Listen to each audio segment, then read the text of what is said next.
Hello, my name is Katie Paso and I live in Seaside, Oregon.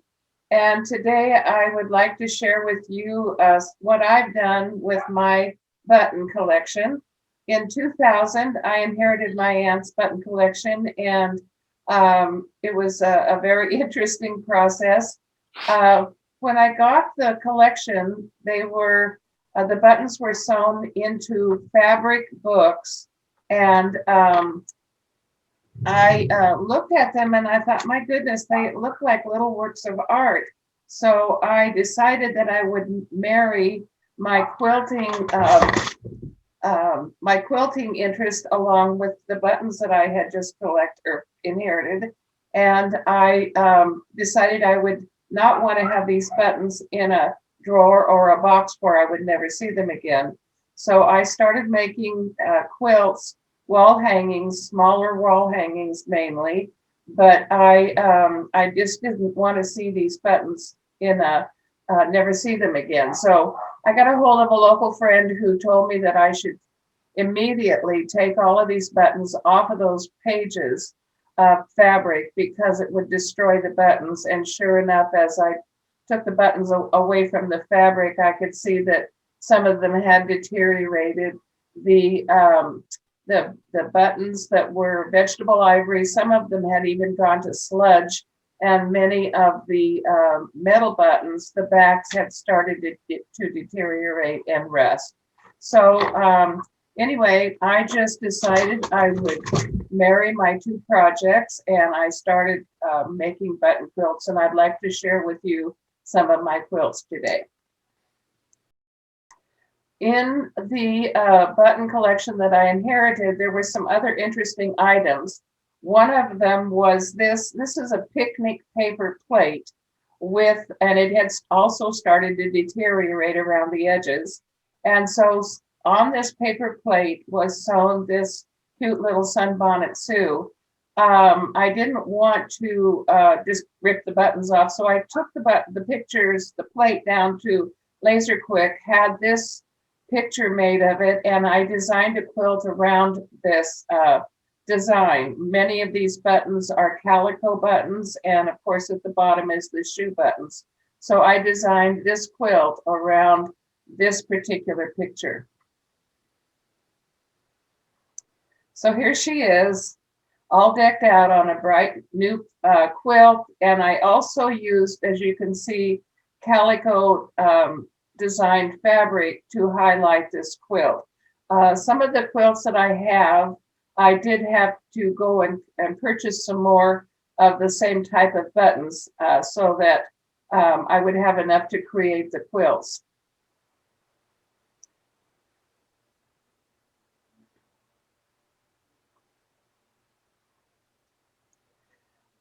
As I began to make the quilts, I could see that maybe I could do something else with my designs, and I have a garden gate, and I hung some of the quilts on the garden gate, and that particular year, my little black-eyed Susans went crazy, and I thought, well, I'm going to take some pictures of those quilts so that I can share them with my friends and relatives, and I took pictures and printed them and then created greeting cards to send to my friends with my quilts on them. So if you have Sunbonnet Sue, you have to have Sunbonnet Sam. And here's my little presentation of Sam.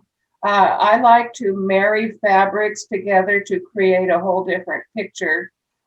His pants are made of little tiny squares, just big enough to so all of those are all stencil buttons on his pants that made up his pants. And then, of course, his little hat has glass buttons, and he's holding a bouquet. Sam seems to like flowers, so I decided to have him have a bouquet of flowers.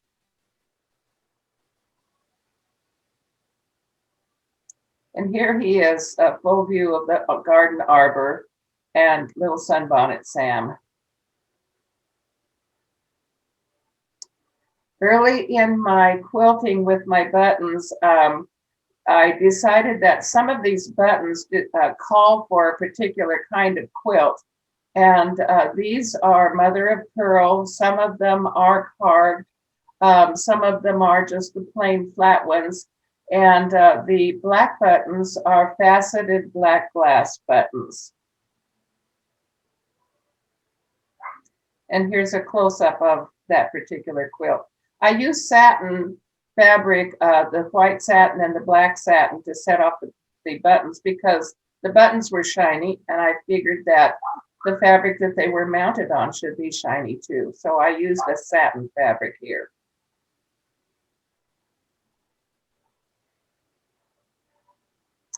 So this is one I called Triangles on Triangles and a Triangle Quilt. I was amazed to see, as I separated the buttons, how many triangle type buttons there are. And I designed this quilt around that theme. And now, because of my collecting and having people donate buttons to me, and they give me just out of their heart, since they know that I like buttons, they'll give me buttons. And now I have a whole bunch of more triangle buttons, and I probably could make 3 more like this, and maybe I should marry them together in a larger quilt.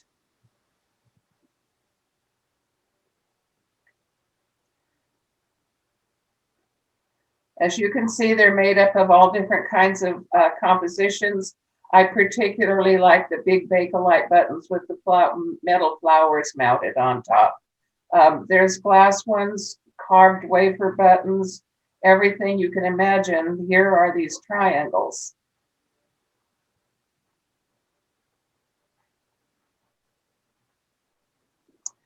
Also, with the button collecting, I found it quite fun to collect fabric that had button prints on them. In fact, I bought a whole bolt of fabric with actually they're pictures of the white mother of pearls all together, and I had to have a bolt of that, and I've used it on quite a few quilts. This is a quilt that shows the button fabric, and then each of these designs has a particular type of buttons on them, such as all rhinestones, all Bakelite, all wafer buttons. So I try to let the fabric and the design speak to me as to how I design my quilts.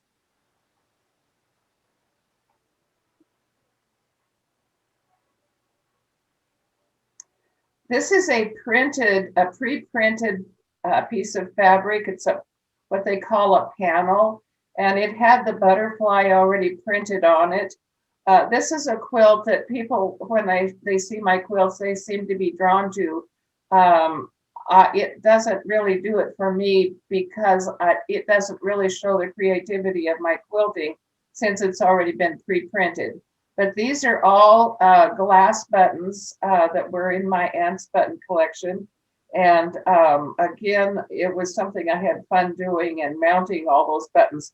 Also, for you quilters, we know that we don't want the buttons to sit up on top of something and rock around and sort of flop around.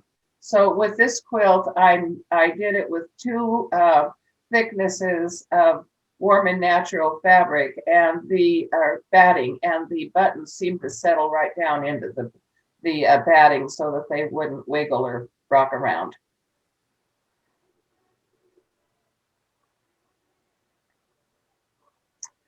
Well, here's a button quilt that reminds me of my childhood.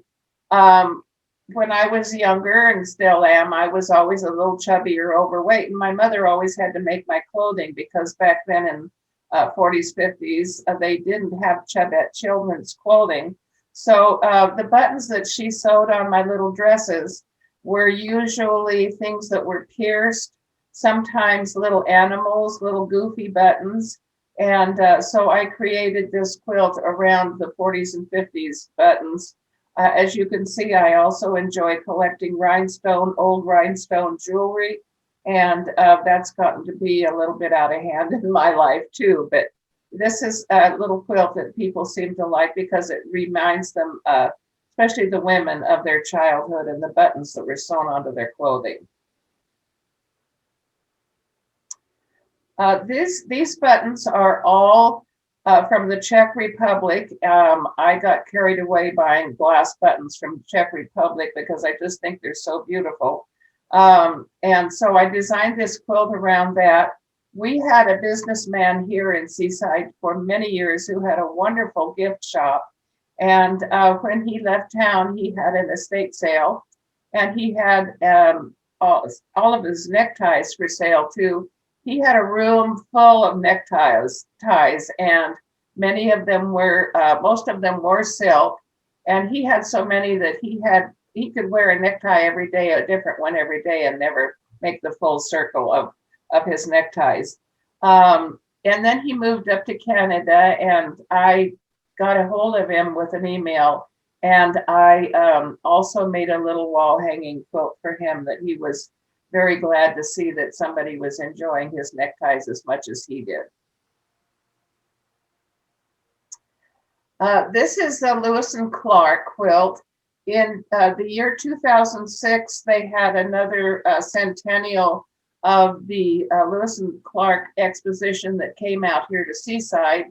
And so one of the quilt guilds up on the Long Beach Peninsula had a competition that anybody could make a quilt block, submit it, and it had to be Lewis and Clark related.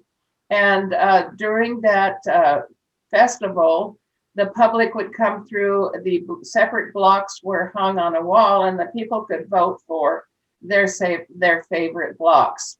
So I enjoyed doing that, and something in me likes a competition. So I blasted out, 2 or 3 of these blocks. And the one that won the competition, if you look in the center, you might recognize something that is a road sign. It's the one where it's a silhouette of Lewis and Clark pointing. This is a road sign that shows you how to get from the beginning to the end of the Oregon Trail, and where Lewis and Clark also came to Seaside, and they had a salt cairn here. They made salt from the seawater, and the public is able to come to that still today and see that. So I decided if it was Seaside, it had to have Tillamook Head Rock in the background, and it also has the sun setting into the sea. So that was the block that the public liked most. And I really was glad to have won this quilt. And in honor of the Indians that are here, the Quinaults and several of the other Indian tribes, you might know that the Indians like to sew mother of pearl buttons onto their costumes, especially along the ones that are along the West Coast here. And so each of the intersections of those blocks, those white crosses are made out of mother of pearl buttons, just to honor the Indian part of this quilt. And you can see that there are some of those blocks that honored the Indians that were here, and also who traveled and gave, opened their hearts and their houses to the Lewis and Clark people as they came west. This is another block that I made, and as you may know, this is Seaman. He's a Newfoundland dog, and I thought that he needed to be represented here. I love animals, and so I made this dog. The fabric, when I go out into Oregon, it's interesting to see how many of the different quilt shops have quilt fabric that pertains to the area that they are. So this one came from Prineville, and that's over Central Oregon. And of course, there's a lot of trees over there. And I just married about 3 different pieces of fabric together. This was a block that the children really liked because they would come up and pet Seaman with that long hair.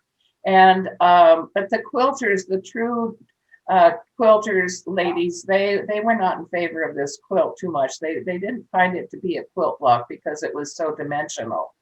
But I like him. So here's my little daughter's dog. My daughter and I both have dachshunds, and this is Herman.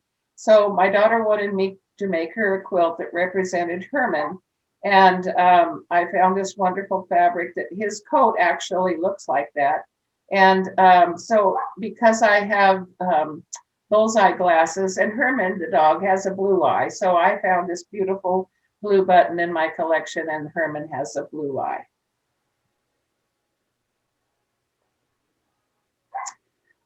Here's my kitty cat quilt. This is a quilt that I designed around seeing another quilt that was familiar or similar to this. I have dyslexia, so I don't follow quilt patterns to say per se, because I don't really understand all the instructions. So if I can see something, I can create it and I can embellish it and do what I want it and make it my own. So the fun thing about these cats is that they all have button eyes, and the buttons aren't necessarily, when they're off the quilt, supposed to look like eyes, but I looked at them and I saw that they really looked like cat's eyes. So here's my cat quilt. Black and white and gray together goes wonderfully. I have had a lot of buttons that were black and white, and I didn't want to use just black and white plastic. So each of these buttons really are kind of special. There's a lot of glass. Again, people have given me buttons, and I want to thank Lori Franz for recently sending me a black and white cameo button that will go on this quilt. And it's just one of the quilts that I continually add to. There's a lot of spaces and squares on there that don't have buttons on them yet, but eventually, if I find enough, I'm going to continue to sew buttons on this quilt.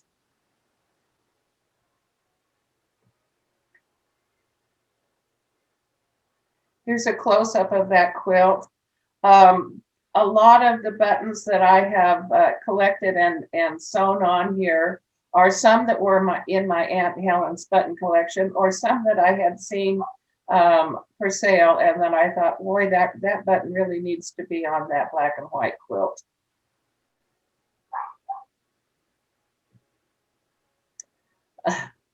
This is another quilt that I created from something I saw somewhere else. I used all batik fabrics on this quilt. It was a fun quilt to collect the fabrics for. I think I probably have as much fun collecting fabrics for some of my quilts as I do actually finding the buttons that belong on these quilts and sewing them on. This is another quilt that I will be sewing buttons on all the time. In fact, just this last week, I purchased 6 more rooster buttons. So anyway, these has glass buttons and a lot of metal buttons. And in the corners of the quilt, you can see there's quite large medallions that are on there. They come as buttons, but they were huge and almost the size of a large belt buckle. So this is something that I will be adding to. This was a fun quilt to do because, as you can see from the next picture, there's a lot of fabrics that go along with it. And here we have chicken wire fabrics. Who would have thought there's chicken wire fabric out there? But the back and the borders, outside borders, is the chicken wire fabric, and then the chickens. I cut the leftover fabric up into 2-inch wide strips, and I sewed that into my stashes and sashes in between the chickens. And again, you can't see very many of them. They are there, but there are a lot of chicken buttons on this, rooster buttons on this quilt. This is a necktie quilt, again, like I was telling you. This is a lot like the one I made for the man who owned those neckties. And I took the center block, this is pretty large, but I took the center block and made the circle to look like neckties. And I figured since men wear fancy coats and things, they would need brass buttons to be sewn on the quilt block. So this is all modern brass buttons.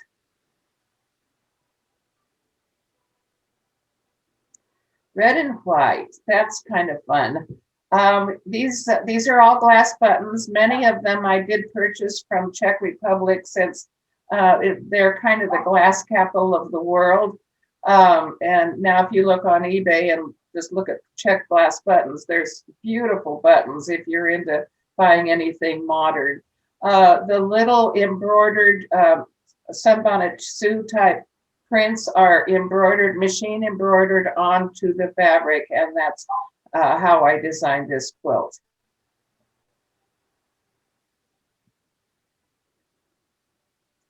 This is a quilt, a little quilt that I found at a garage sale.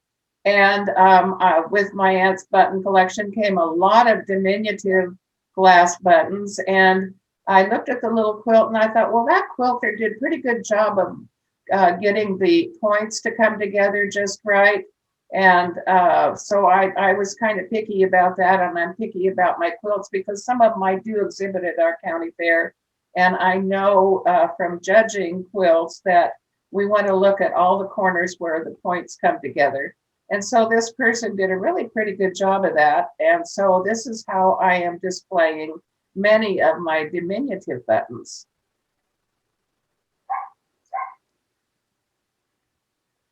This is what I call my Sistine Chapel. I told you that I don't really follow quilt patterns, but this one, when I saw it, I just had to. This is all hand appliqued fabric onto the white background. I did choose the color and the types of fabric to sew on.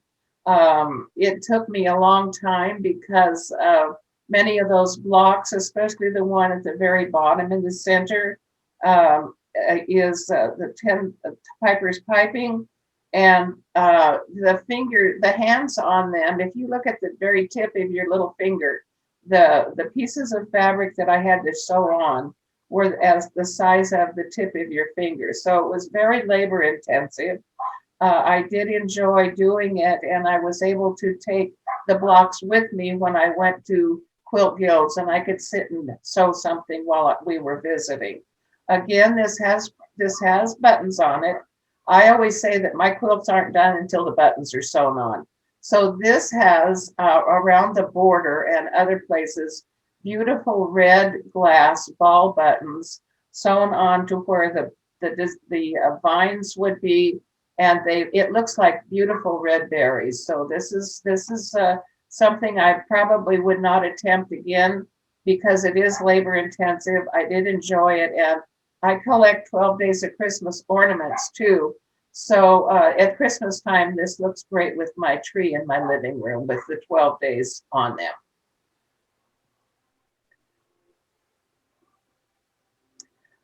My daughter has been to Japan as a missionary and also a teacher, and she loves the Japanese culture. So she asked me to make a quilt that would represent that. These are panels that I sewed together, and I created the fabric covered buttons to sew on this quilt. So I made a quilt for my son too.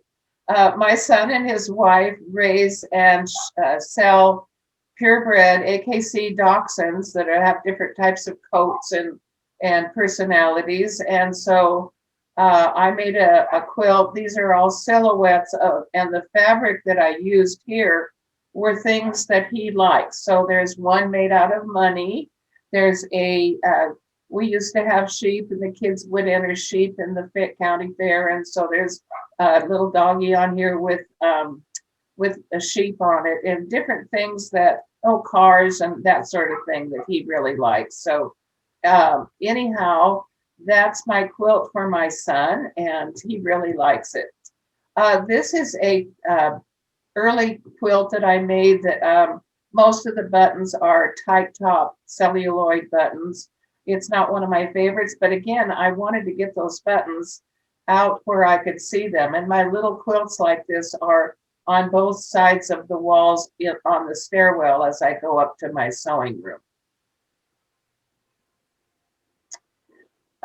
Again, glass buttons, mostly from my Aunt Helen. The few larger ones around the border are beautiful glass luster buttons from Czech Republic. Again, this is a quilt that I use double batting on because the shank of the glass buttons, I needed that to sink down into the fabric.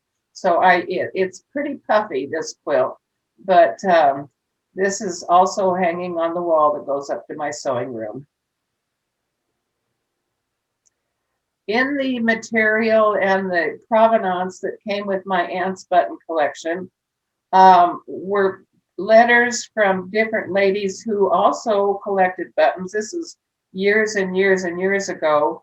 And when I started reading them, it kind of broke my heart because I read in that material this button that she'd received from somebody who said this button was taken from a dead Civil War soldier. So I don't know which button it is because when I got those books, I just started taking the buttons out of the books and putting them in piles of like kind buttons. And so there were a lot of military buttons, and my heart sank because I don't know which one it is. On that quilt are many, many Civil War buttons. And so I decided to create a quilt that would honor our military. And these are all military buttons and also some lapel pins that I mounted on there also. This quilt is one that, as you can see, pretty much all the spaces are filled up. But if I can find an extra little space, I will find it. Also included on here on the white stripes are bone underwear buttons. So this, I was glad to have this quilt done. It was a big undertaking. It's called a Bargello quilt. And I started it when the COVID hit because I knew it was going to take me quite a while to design and put this quilt together. So that's what I started doing when I had to stay home, and I started quilting.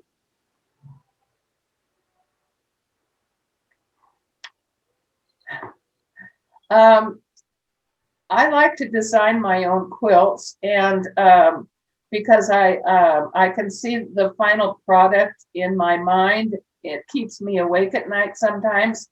But I attend a church in Cannon Beach that used to be a Presbyterian church, and it is now a community church. And as you might know, the Presbyterian church was started in Scotland. So there's a connection to the Celtic cross and Celtic designs. So I wanted to create a quilt that would honor and show the many missionaries that our church supports. And so I had all of the logos, most of the logos. There's still a few on here that we support that they don't have a logo. So I took the logos and created this quilt around the Celtic cross and the Celtic design. I have never done some of this stuff before, and I had to learn as I went. So my pastor really wanted on that cross a Celtic design. And it took me several sleepless nights to figure out how I would do this. It's made with fusible bias tape.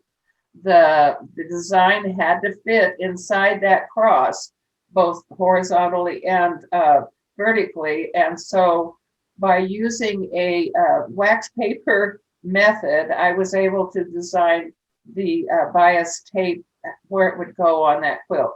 And yes, indeed, there are two buttons mounted on that. They are inside a heart that it is at the middle or bottom section of the quilt. So I got to have buttons on my quilts.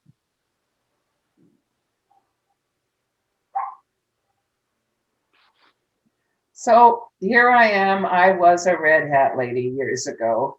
And because of that, you have to wear red and purple and kind of look outrageous. So I designed this vest around the red and white theme, and of course mounted many buttons on there. And it was fun, lasted for a while, and I really stood out in the crowd. And the back is something I had fun designing too. I just really like Sunbonnet Sue. She's there's something about her that draws you in. So anyhow, I made the back as a Sunbonnet Sue, and of course put a vine of flowers. These are double mounted buttons on there. And she was holding a little bouquet of flowers, and that's an antique or vintage brooch that has a glass buttons and beads mounted on it. So I didn't want to look too ridiculous all the time, but I did like the theme of having vests made of with buttons. So this was my attempt at making something that I could wear to church and not look too outrageous, and also display some of my buttons. So this is my doily and button vest that I made for myself. And again, the back always has to have buttons. I love mother of pearl buttons, and I know that some of you have visited with you on some Zoom meetings, and many of you say you like the mother of pearl buttons too. So I have to have my share of them too. This is, if you have a red hat going on, you have to have a purse to match and a necklace. It's all made out of buttons. And of course, there's the earrings and a little bracelet. So I looked fully regaled when I went out and did my red hat thing. And there's my button hat. And this is the back side of, or the front side of that other picture of the button purse. I really looked outrageous, but it was fun. I think that probably it's met its course, and not too many red hat groups are functioning anymore, but some of the ladies in our county here, they still get together with their red hat things, but I'm done with it. A few years ago, I was on eBay, and of course, as I say, I like mother of pearl buttons, and I came across this wonderful old hat. I believe it's called a steampunk hat, and it had all the wonderful mother of pearl buttons. And interesting enough, whoever did it put a lot of the China buttons, married the China buttons on this. So it was really at a good price. So I just had to have it. And that started in me a whole different way to display my buttons. So here we go. When the COVID hit, I was trying to figure out how I could keep myself busy, not just with the quilts. I got a little tired of the quilting part, but I remembered that hat that I bought on eBay. And so I thought, well, why couldn't I mount my buttons on my hats so that I could have them out and not be able to see them? So I started creating hats, and mostly they're old felt hats that are pretty firm. This one has all gold luster buttons on it. And here we have China's. This was a fun hat.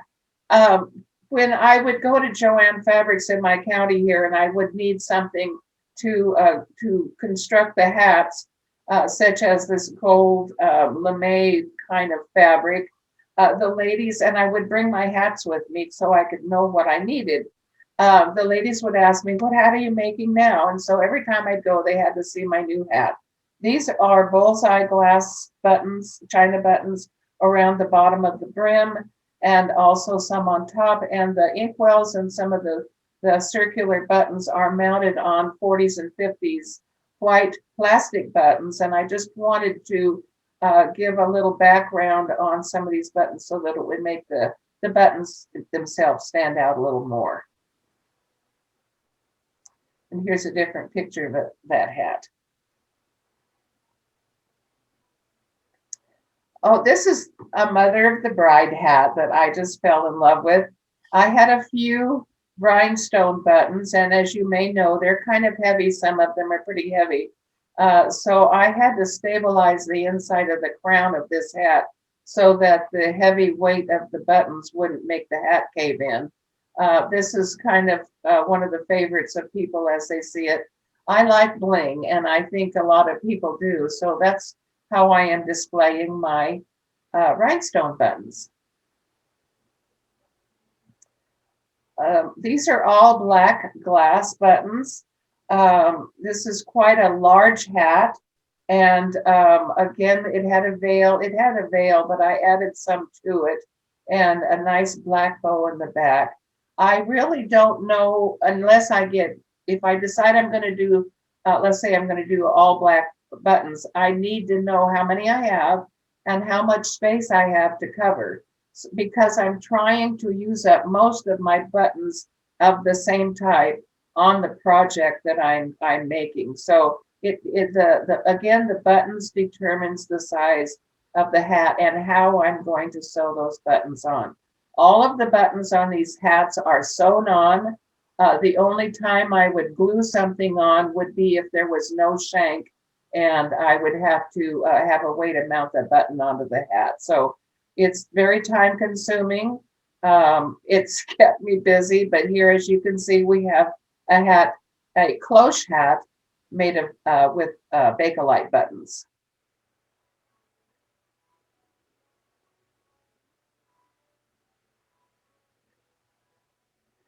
These are mostly celluloid carved wafer buttons. I find them to be quite interesting.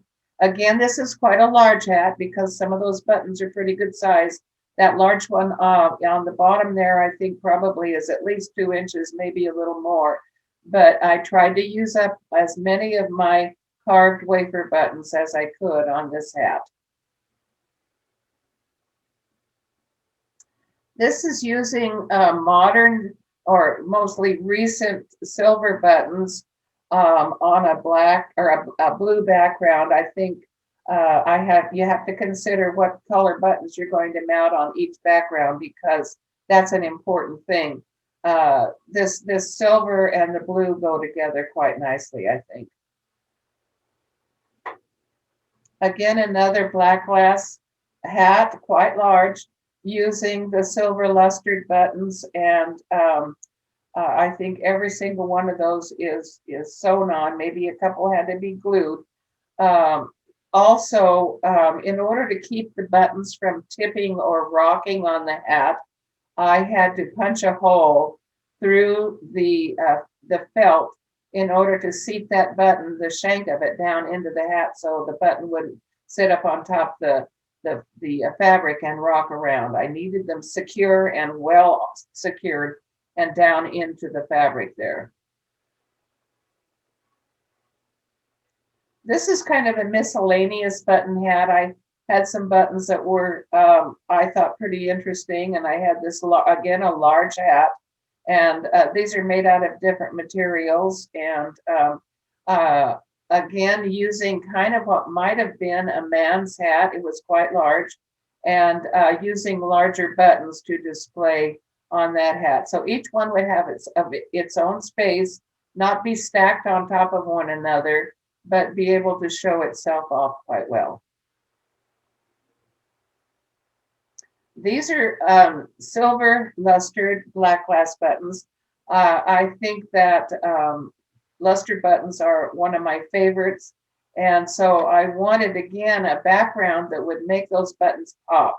And so this hat, I don't think I had to do anything to it to add any of the netting or a bow or anything. I just wanted the buttons to jump off of that hat so you could see them.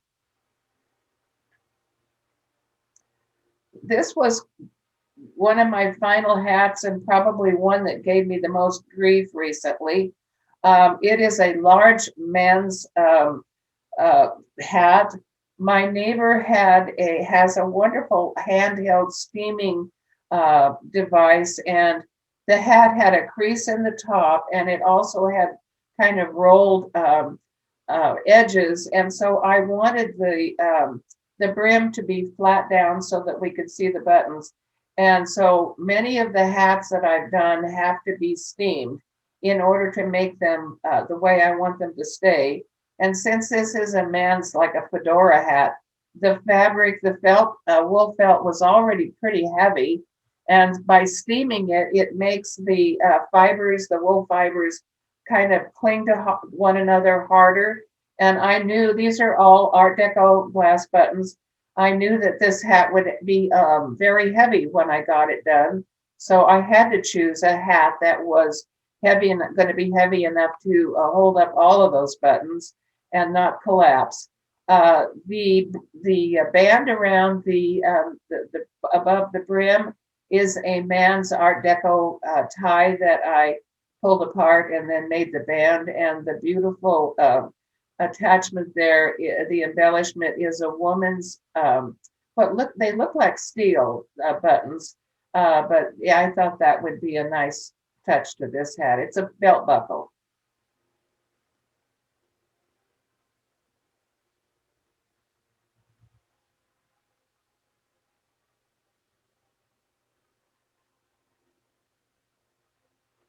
This is a recent one too. These are all glass, green glass buttons.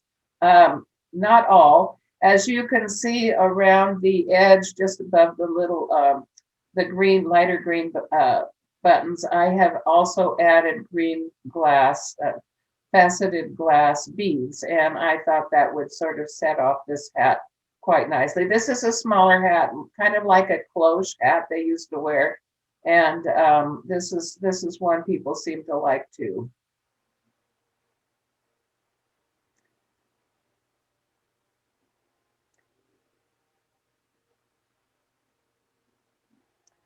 And this is as you might see, buttons that are mostly extruded. Some of the buttons on my hat, I don't know a lot about buttons like many of you do, and I really admire all of you ladies who are collecting and exhibiting buttons and really have a quite a nice focus on this.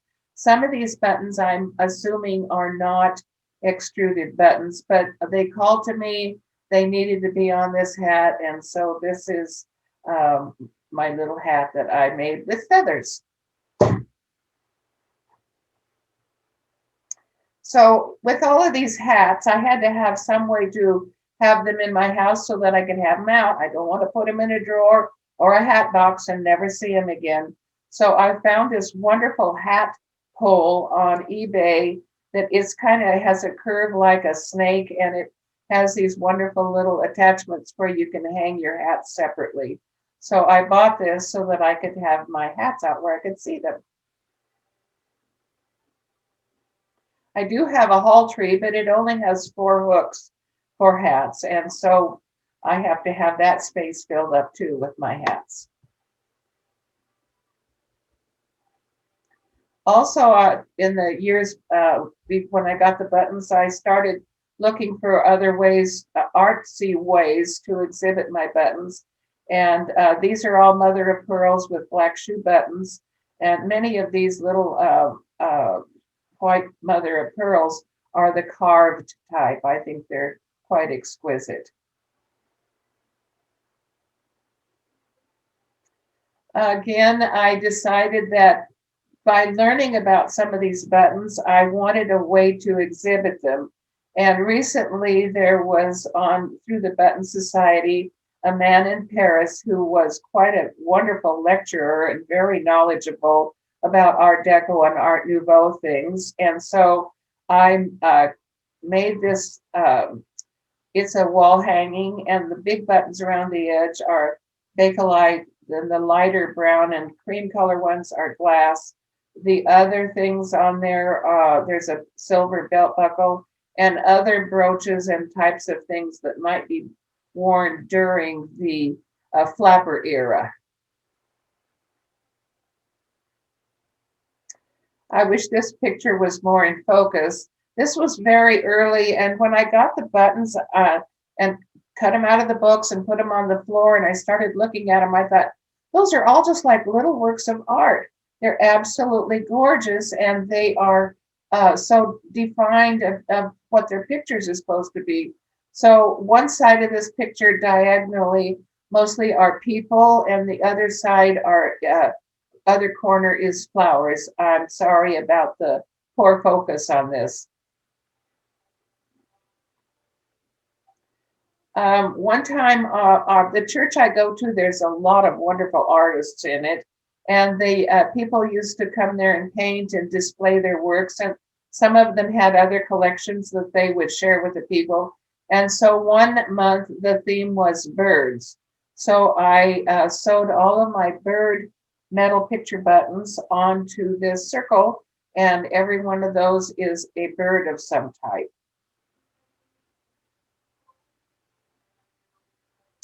So I decided I not only wanted to hang my buttons on the wall, put my buttons on hats, but I wanted to hang them on myself. So I got out all my dark purple mother of pearl buttons, and there were so many with beautiful designs carved in on top of them. So I made this mother of pearl dark necklace to wear. And when I do wear, it's a little heavy, but it gets quite a few comments as I go down the street. I don't know if I'm trying to attract attention to myself or what, but I find that many people are very interested in the buttons. They've never seen such things. So I'm happy to share. And this is the light or white mother of pearl necklace that I'm wearing today. And I do enjoy this one because it's not as big and heavy and clunky, but again, it has a few carved mother of pearl buttons attached.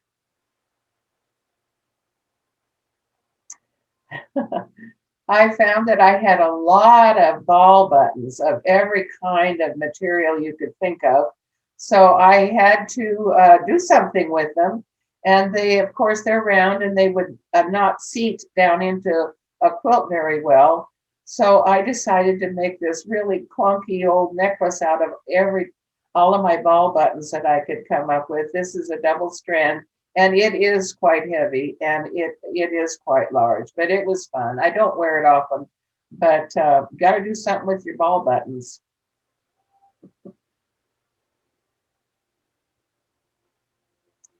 And then I transferred into making jewelry.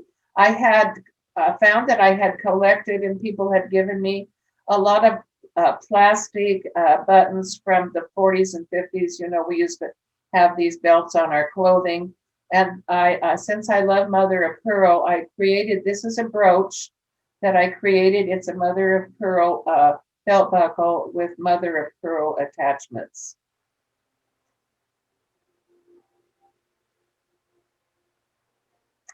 And this is another belt buckle. These are two, I had a little 4-H member. She's moved down to Southern Oregon and also is not in 4-H anymore because she graduated out of it. But one time I got all this big pile of belt buckles out, put them on the table and put them out there with my buttons, got the glue out, and she and I created a whole bunch of belt buckle jewelry. And this is one of them, and she enjoyed doing it. She loved crafts too, so I still keep up with her. She's down in Southern Oregon, and we communicate. She was like my third child. So with that, I'd like to thank you for looking at my pictures. Again, I thank the Button Society because of all of the Zoom meetings that they're educating me with the Zoom educational meetings about these different types of buttons. They all do such a wonderful job. You all do something wonderful, you dear buttons, and I hope that you have been able to enjoy what I do with mine. So with that, I bid you adieu. Have a great day.